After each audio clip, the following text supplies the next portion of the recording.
I used to believe alliances were like steel bridges. Rigid, engineered, impossible to bend without catastrophic force. After Greenland, I learned they're more like ice roads. Strong enough when the temperature holds, but dangerously fragile when the climate shifts. I landed in Brussels 48 hours after leaving Nuuk. The NATO headquarters loomed like a fortress of glass and concrete, flags snapping in the winter wind. Inside, everything smelled of coffee, recycled air, and quiet panic. Something historic was happening. Everyone felt it.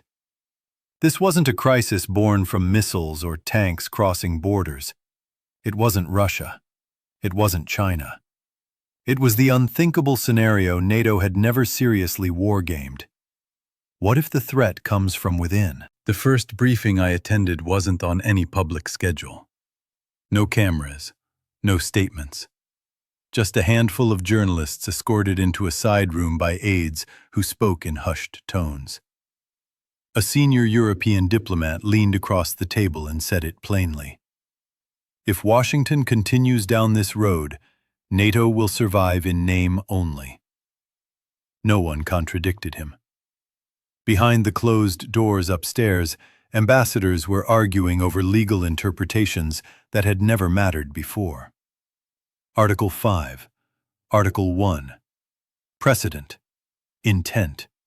Language written in 1949, now stretched to its limits in 2026. One Baltic ambassador told me, "We joined NATO because America was the guarantee. Now America is the question." That sentence followed me for days. I flew next to Washington, D.C., where the tone was completely different. Here, the Greenland issue was framed not as a threat to NATO, but as a strategic correction. Officials spoke in the language of competition and inevitability. "The Arctic is the next chessboard," one defense advisor told me. "We can't afford to lose it to adversaries while pretending alliances are sacred texts." I asked him about Denmark. He shrugged. "Denmark benefits from U.S. protection. This isn't aggression, it's reality." That word again, reality. But reality, I was learning, depends on where you stand. Inside the White House press room, questions grew sharper. European journalists asked about sovereignty. American reporters asked about costs and voter support. No one asked about Greenlanders themselves. Not anymore.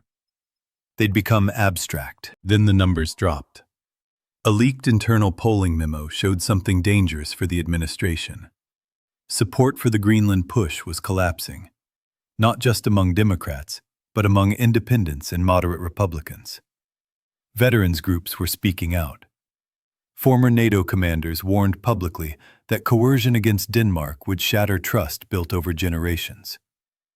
One retired general went on record. "You don't lead an alliance by threatening your allies. You lead it by convincing them you'd bleed with them." Cable news ran the quote on a loop. For the first time, I sensed hesitation in Washington. Back in Copenhagen, the Danish parliament held an emergency session. The Prime Minister stood at the podium, pale but resolute. Her words were calm. Her meaning was not. "Greenland is not for sale. Denmark will not be intimidated. And any violation of our sovereignty will be treated as a violation of the NATO treaty itself." That night, European defense ministers issued a joint communiqué. Rare, coordinated, unmistakable.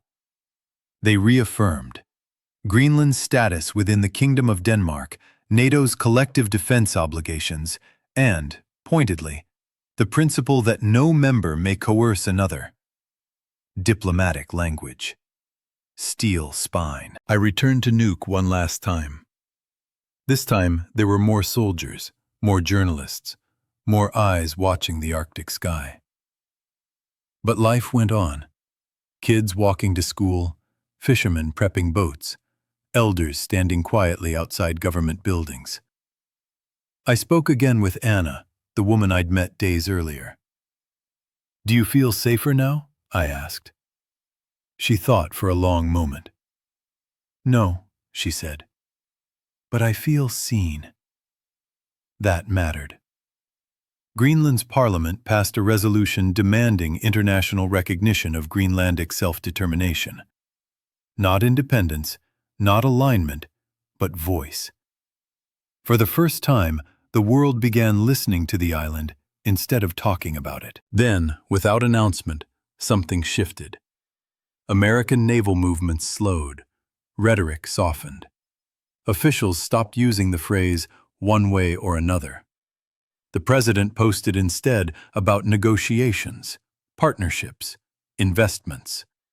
Not retreat, recalibration. Behind the scenes, European diplomats told me a deal was forming.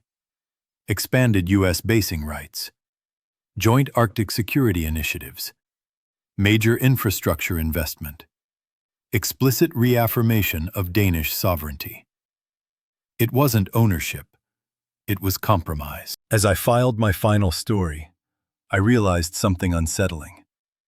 NATO hadn't nearly collapsed because of Greenland. It had nearly collapsed because power forgot restraint, because strength assumed consent, because history was treated like an inconvenience instead of a warning. Greenland exposed a truth many preferred not to face. Alliances don't fail from weakness alone. They fail when confidence turns into entitlement. On my last night in Nuuk, the aurora returned, brighter than before.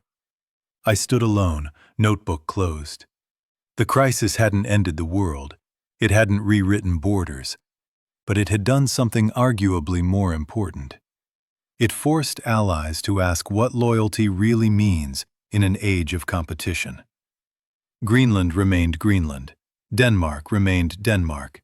NATO survived, bruised, shaken, but intact. For now.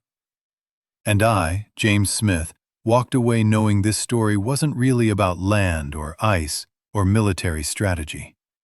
It was about limits. And what happens when the most powerful nation in the room finally discovers it has them too.